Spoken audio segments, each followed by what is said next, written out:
Hello students, আশা করি সবাই তোমরা ভালো আছো।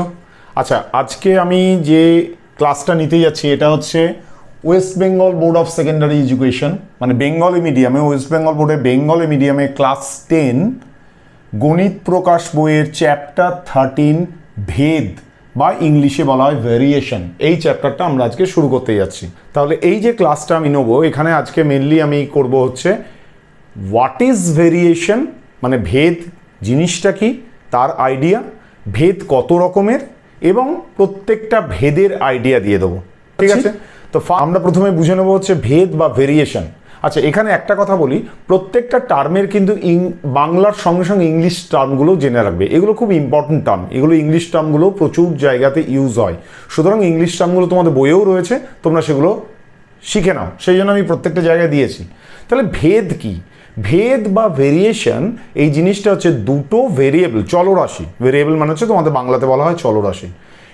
দুটো ভেরিয়েবল যদি এমনভাবে রিলেটেড থাকে, মানে একটা ভেরিয়েবল বাড়লে আর একটা ভেরিয়েবলের মানও বাড়ছে, অথবা একটা ভেরিয়েবলের মান কমলে আর একটা ভেরিয়েবলের মানও কমছে, এটাকে বলা হয় সরল ভেদ বা ডিরেক্ট ভেরিয়েশন। আবার একটা ভেরিয়েবলের ভ্যালু বাড়লে যদি আর একটা ভেরিয়েবলের ভ্যালু কমে, অথবা একটা ভেরিয়েবলের ভ্যালু কমলে আর একটা ভেরিয়েবলের ভ্যালু যদি বাড়ে, তাকে আমরা বলবো ব্যস্তভেদ, বা তার ইংলিশে বলা হয় ইনভার্স অথবা ইনডাইরেক্ট ভেরিয়েশন। আর এক ধরনের ভেদ হয় যৌগিক ভেদ বা জয়েন্ট ভেরিয়েশন, সেটা আমরা পরে আসছি। ঠিক আছে, তাহলে তোমরা প্রথমে এই চার্টটা দেখো। এই চার্টটার মধ্যে দেখো ভেদ বা ভেরিয়েশন, ইংলিশ টার্মগুলো কিন্তু অবশ্যই মনে রাখো। এই ভেদকে আমরা তিন ভাগে ভাগ করতে পারি: সরল ভেদ, যার ইংরাজি হচ্ছে ডিরেক্ট ভেরিয়েশন; ব্যস্ত ভেদ, যার ইংলিশ হচ্ছে ইনভার্স অথবা ইনডিরেক্ট ভেরিয়েশন; যৌগিক ভেদ বা জয়েন্ট ভেরিয়েশন। ঠিক আছে, তাহলে এবার এর পরে আমরা যাই যে অ্যাকচুয়ালি তাহলে সরল ভেদ, ব্যস্ত ভেদ, যৌগিক ভেদ কোনটা কি। প্রথমে আমরা করছি ডিরেক্ট ভেরিয়েশন।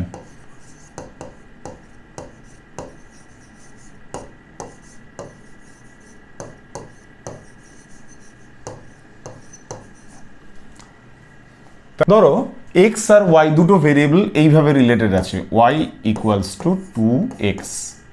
ঠিক আছে, তাহলে যখন আমি দেখছি এক্স এর ভ্যালু 2, ওয়াই হচ্ছে 4, এক্স যখন 4, ওয়াই তখন 8, এক্স যখন 5, ওয়াই তখন 10, এক্স যখন 6, ওয়াই তখন 12। তাহলে আমরা একটা জিনিস দেখছি, দুটো জিনিস মাথায় রাখো। তাহলে এক্স এর ভ্যালু যখন বাড়ছে, ওয়াই এর ভ্যালুও কিন্তু বাড়ছে। মানে এক্স যখন 2, ওয়াই 4, এক্স যখন 4, ওয়াই 8, এক্স যখন 5, ওয়াই 10, এক্স যখন 6, ওয়াই 12। শুধু বাড়ছে না, কিভাবে বাড়ছে? তাহলে এখানে আমি কি দেখছি না, এক্স বাই ওয়াই, ফার্স্ট কলমে আমি দেখছি 2/4 which is equals to half, যেটা হচ্ছে হাফ।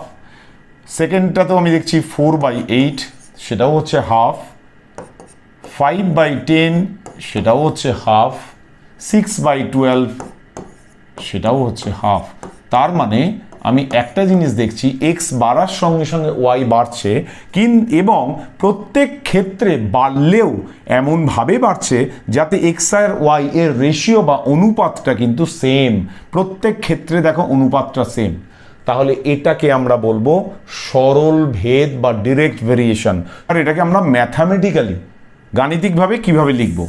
গাণিতিকভাবে লিখব হচ্ছে আমি এক্স ভ্যারিজ, এটাকে আমি বলবো এক্স ভ্যারিজ অ্যাজ ওয়াই, মানে এক্স বাড়লে ওয়াই বাড়বে। এক্স ভ্যারিজ অ্যাজ ওয়াইও বলতে পারো, ওয়াই ভ্যারিজ অ্যাজ এক্সও বলতে পারো। দুটো ভেরিয়েবল যদি রিলেটেড যেভাবে, তো বোথ ওয়েজ এটা কিন্তু কাজ করে। তাহলে এক্স ভ্যারিজ অ্যাজ ওয়াই। তাহলে এবার ভ্যারিজ অ্যাজ ওয়াই যখন বলছি, এবার এটাকে আমি ইকুয়াল টুতে যদি কনভার্ট করি, অর আমি লিখতে পারি কি X equals to K Y.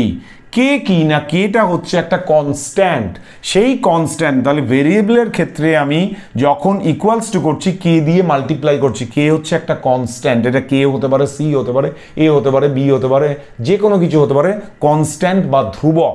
যেহেতু ভেদের ক্ষেত্রে বা ভেরিয়েশনের ক্ষেত্রে এই কনস্ট্যান্টটা ইউজ করছি, সেটাকে বলা হয় ভেদ ধ্রুবক বাংলাতে। তাহলে X equals to K Y. তাহলে এবার যদি আমি এটাকে নামিয়ে নিই, X by Y that is equals to K, তার মানে হচ্ছে এক্স আর ওয়াই এর যে অনুপাতটা, এই অনুপাতটা সব সময় ইকুয়াল থাকবে, সেটাই হচ্ছে সরল ভেদ বা ডিরেক্ট ভেরিয়েশন। তাহলে ডিরেক্ট ভেরিয়েশনকে তুমি দুভাবে লিখতে পারো। একটা লিখতে পারো হচ্ছে এক্স আর ওয়াই দুটো যদি ভেরিয়েবল হয় তুমি লিখতে পারো either X equals to K Y, অথবা লিখতে পারো X by Y equals to K. এইটাকে বলা হচ্ছে সরল ভেদ বা ডিরেক্ট ভেরিয়েশন। ঠিক আছে, এবার ডিরেক্ট ভেরিয়েশনের ক্ষেত্রে আমরা একটা রিয়েল টাইম এক্সাম্পল নিই। রিয়েল টাইম এক্সাম্পল মানে তোমার প্র্যাকটিক্যাল লাইফে একটা এক্সাম্পল আমি নিচ্ছি।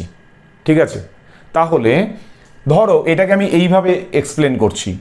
এক্সটা হচ্ছে ইউনিট, মানে কোনো একটা জিনিস তুমি কিনছো, এক্স হচ্ছে ইউনিট বা একক, আর ওয়াইটা হচ্ছে দাম বা প্রাইস।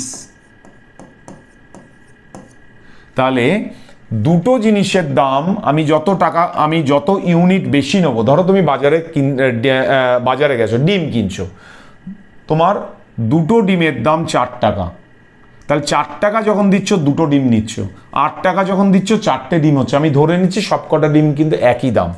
তাহলে 10 টাকা দিলে 5টা ডিম, 12 টাকা দিলে 6টা ডিম। তার মানে যত টাকা বেশি দিচ্ছ তত তুমি জিনিস বেশি পাচ্ছ, অথবা যত বেশি জিনিস তোমাকে কিনতে হচ্ছে তত বেশি টাকা দিতে হচ্ছে। এই রিলেশনটা হচ্ছে ডিরেক্ট ভেরিয়েশন। এইবার একটা সিম্পল অঙ্ক করছি আমরা। ঠিক আছে, যে কোনোভাবে তোমার ভেরিয়েশন হতে পারে অঙ্ক। ঠিক আছে, ধরো তোমাকে বললো x plus y varies as x minus y, সেখান থেকে এক্স আর ওয়াই এর সম্পর্কটা বের করো। ঠিক আছে,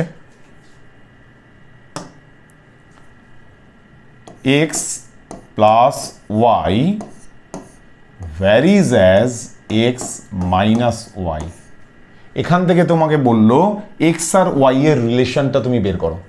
কিভাবে করবে তোমরা না, ভেরিয়েবল যখন থাকছে ভেরিয়েশন ভ্যারিজ অ্যাজ থাকছে, তার মানে তুমি সেটাকে যদি ইকুয়াল টু করতে হয় তোমাকে একটা কনস্ট্যান্ট দিয়ে গুণ করতে হবে। তাহলে আমি কি করতে পারি, এই লাইনটার পরে ইকুয়েশন আমি কি লিখতে পারি, x plus y equals to K into x minus y. ঠিক আছে, তাহলে আমি এই পরের লাইনটা কি লিখতে পারি না, ওয়াইটাকে এদিকে নিয়ে আসছে, তাহলে ওয়াই মাইনাস ওয়াই, এদিকে মাইনাস ওয়াই কে আছে, তার মানে y plus y k equals to k x minus x. তাহলে পরের লাইনে আমি কি লিখতে পারি না, y into 1 plus k equals to x into k minus 1। তাহলে এখান থেকে আমি কি লিখতে পারি না, x by Y equals to 1 plus k by k minus 1। X by Y equals to 1 plus কে, মানে কে প্লাস 1 বাই কে মাইনাস 1। ঠিক আছে, তাহলে এবার এই যে পুরো জিনিসটা তোমরা দেখতে পাচ্ছ, এই পুরো জিনিসটা এটাও বেসিক্যালি তোমার কি হচ্ছে না, এটাও একটা constant 1 plus k by k minus 1, k plus 1 by k minus 1। এই যে জিনিসটা তোমরা দেখতে পাচ্ছ, এইটাকে আমি একটা ওভারঅল একটা এটাকে কনস্ট্যান্ট বলতে পারি, সেটার ভ্যালুটা আমি কি বলতে পারি না, সেইটার ভ্যালুটা আমি বলতে পারি হচ্ছে লেটস সে এটাকে আমি বলবো হচ্ছে k1। তাহলে x by Y equals to k1, তার মানে কি হয়ে গেল, x by Y equals to যদি k1 হয়, তার মানে হচ্ছে x equals to k1 Y. তার মানে এবার কনস্ট্যান্টটাকে আমি যদি তুলে দিই, or x varies as y, তার মানে এটাই হচ্ছে তোমার রিলেশনটা। ঠিক আছে, এইটা হচ্ছে বেসিক্যালি রিলেশনটা, এক্স ভ্যারিজ অ্যাজ ওয়াই। এরকম অনেক রকমের অঙ্ক দেওয়া থাকতে পারে, কিন্তু তোমাকে তাহলে মাথায় রাখতে হবে দুটো ভেরিয়েবল যখন, অথবা তোমাদের বলতে পারে একটা টেবিল দিয়ে দিল, টেবিল দিয়ে বলো এই টেবিলটা থেকে দেখে বলো দুটো ভেরিয়েবলের মধ্যে রিলেশন কি। তাহলে এখানে দেখা যাচ্ছে এক্স আর ওয়াই, এক্স বাড়লে ওয়াই বাড়ছে, এক্স কমলে ওয়াই, আবার এক্স যখন কমছে 6, এখানে 12, আবার এক্স কমে 5 হলো, ওয়াইও কমছে 10, এক্স যখন কমে 5 থেকে 4 হচ্ছে, ওয়াইও কমে 10 থেকে 8 হচ্ছে, এক্স কমে 4 থেকে 2 হচ্ছে, ওয়াই কমে 8 থেকে 4 হচ্ছে।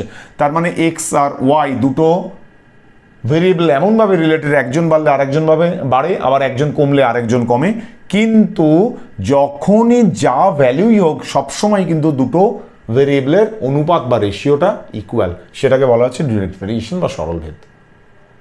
ঠিক আছে? আচ্ছা, এবার আমরা করবো হচ্ছে ইনডিরেক্ট ভেরিয়েশন বা ইনভার্স ভেরিয়েশন, বা তার বাংলাটা হচ্ছে ব্যস্তভেদ। ইনডিরেক্ট ভেরিয়েশনের ক্ষেত্রে রিলেশনটা কিভাবে হবে না, একটা বাড়লে আর একটা কমবে, কিন্তু সেখানে দুটোর অনুপাতটা কনস্ট্যান্ট হবে না, দুটোর গুণফলটা কনস্ট্যান্ট হবে। কি রকম ভ্যালুগুলো আগে দেখো। এবার এই টেবিলটা দেখো, ইনডিরেক্ট ভেরিয়েশন বা ইনভার্স ভেরিয়েশন বা বলা হয় ব্যস্তভেদ, যেটাই বলো না কেন। এই টেবিলটাতে দেখো এক্স বাড়ছে 4, 6, 8, 12, এক্স যখন 4 ওয়াই হচ্ছে 6, এক্স যখন 6 ওয়াই হচ্ছে 4, এক্স যখন 8 ওয়াই 3, এক্স যখন 12 ওয়াই 2। তার মানে ওয়াই গ্র্যাজুয়ালি কমছে যখন এক্স গ্র্যাজুয়ালি বাড়ছে। কিন্তু একটা জিনিস এই টেবিল থেকে লক্ষ্য করো, ফার্স্ট কলমে দেখো 4 6 are 24, 6 into 4 24, 8 into 3 24, 12 into 2 24। তাহলে যখন এক্স বাড়লে ওয়াই কমছে অথবা এক্স কমলে ওয়াই বাড়ছে, সেই রিলেশনটাকে আমরা কিভাবে লিখব না, এক্স ভ্যারিজ অ্যাজ 1/y, অথবা লিখতে পারো ওয়াই ভ্যারিজ অ্যাজ 1/x, যেটাই হোক। এক্স বাড়লে ওয়াই কমবে অথবা ওয়াই বাড়লে এক্স কমবে। তাহলে এক্স ভ্যারিজ অ্যাজ 1/y যদি হয়, তাহলে আমি এখান থেকে কি লিখতে পারি না, এখান থেকে আমি লিখতে পারি যেটা, সেটা হচ্ছে ইকুয়ালস টু, এইটার থেকে আমি যখন দেখছি x equals two or x equals to k/y। ওখানে হয়েছিল কি, ডিরেক্ট ভেরিয়েশন বা সরল ভেদে কি হয়ে গেছিল, x/y equals to k, right? এখানে কি হচ্ছে, এক্স ভ্যারিজ অ্যাজ ওয়াই ছিল, এখানে এক্স ভ্যারিজ অ্যাজ 1/y, তাহলে এক্স ইকুয়ালস টু k/y। যখন ইকুয়াল টু হবে একটা কনস্ট্যান্ট দিয়ে গুণ করতে হবে বলেছিলাম, সেই কনস্ট্যান্টটা হচ্ছে ভেদ ধ্রুবক বা ভেরিয়েবল কনস্ট্যান্ট। তাহলে এবার এটাকে আমি কি লিখতে পারি না, এক্স ইকুয়ালস টু k/y মানে x y equals to k। তাহলে ইনডিরেক্ট ভেরিয়েশনে হচ্ছে দুটো ভেরিয়েবলের মাল্টিপ্লিকেশন বা প্রোডাক্টটা অলওয়েজ কনস্ট্যান্ট, এবং একটা বাড়লে আর একটা কমবে, অপোজিট, আর একটা কমলে আর একটা বাড়বে। এইটা হচ্ছে ইনডিরেক্ট ভেরিয়েশন। ঠিক আছে? তাহলে এই হচ্ছে ডিরেক্ট আর ইনডিরেক্ট ভেরিয়েশনের মধ্যে ডিফারেন্স। তাহলে আমি যদি এখানে লিখি ডিরেক্ট, তাহলে ডিরেক্ট ভেরিয়েশনে আমরা কি লিখছি না, এক্স ভ্যারিজ অ্যাজ ওয়াই, সেখান থেকে আমি দুটো জিনিস লিখতে পারি, একটা লিখতে পারি X equals to K into Y, or X by Y equals to K. Indirect ভেরিয়েশনে কি লিখছি, এক্স ভ্যারিজ অ্যাজ 1/y, সেখান থেকে আমি কি লিখতে পারি, এক্স ইকুয়ালস টু মাল্টিপ্লাই করছি একটা কনস্ট্যান্ট দিয়ে k/y, তাহলে অথবা এটাকে লিখতে পারি কি না, x y equals to k। তাহলে কি হলো না, এইটা হলো হচ্ছে তোমার ডিরেক্ট ভেরিয়েশন বা সরল ভেদ, আর এইটা হলো হচ্ছে ইনডিরেক্ট ভেরিয়েশন বা ব্যস্ত ভেদ বা ইনভার্স ভেরিয়েশন। তাহলে দুটোর অনুপাত যখন কনস্ট্যান্ট হচ্ছে, একটা বাড়লে আরেকটা বাড়ছে, একটা কমলে আরেকটা কমছে, দুটোর অনুপাত যখন কনস্ট্যান্ট সেটা সরল ভেদ, আর দুটোর গুণফল যখন কনস্ট্যান্ট হচ্ছে, তার মানে একটা বাড়লে একটা কমছে, একটা কমলে আরেকটা বাড়ছে, তখন সেটাকে বলা হচ্ছে ব্যস্ত ভেদ বা ইনডিরেক্ট বা ইনভার্স ভেরিয়েশন। ঠিক আছে? তাহলে এইখান থেকে আমি এর পরে যেটা শেখাবো ক্লাসটায়, সেটা হচ্ছে জয়েন্ট ভেরিয়েশন বা যৌগিক ভেদ। ওকে? তাহলে আশা করি তোমরা সরল ভেদ বা ডিরেক্ট ভেরিয়েশন আর ব্যস্ত ভেদ বা ইনভার্স আর ইনডিরেক্ট ভেরিয়েশন, এই দুটো জিনিসের ওভারঅল আইডিয়াটা তোমাদের কাছে ক্লিয়ার হলো। আমরা এরপরে আরও বেশি করে এর ওপরে এক্সারসাইজ যখন করব আরও ক্লিয়ার হবে উইথ রিয়েল টাইম এক্সাম্পল, আর আরও বেশ কিছু এক্সারসাইজের অঙ্ক তোমাদের কোষে দেখি যেটা বলা হয়, রাইট? তো যদি ভালো লাগে অবশ্যই লাইক করবে, দেবস লার্নিং হাব আমার এই ইউটিউব চ্যানেলটাকে সাবস্ক্রাইব করো, আর ফেসবুকেও সেম নেম দেবস লার্নিং হাব এই পেজটাকে তোমরা ফলো করো যদি এই ধরনের ভিডিও বারে বারে পেতে চাও, এবং অনেক অঙ্কের টিপসও এখানে তোমরা পাবে। ওকে, চলো, থ্যাংক ইউ।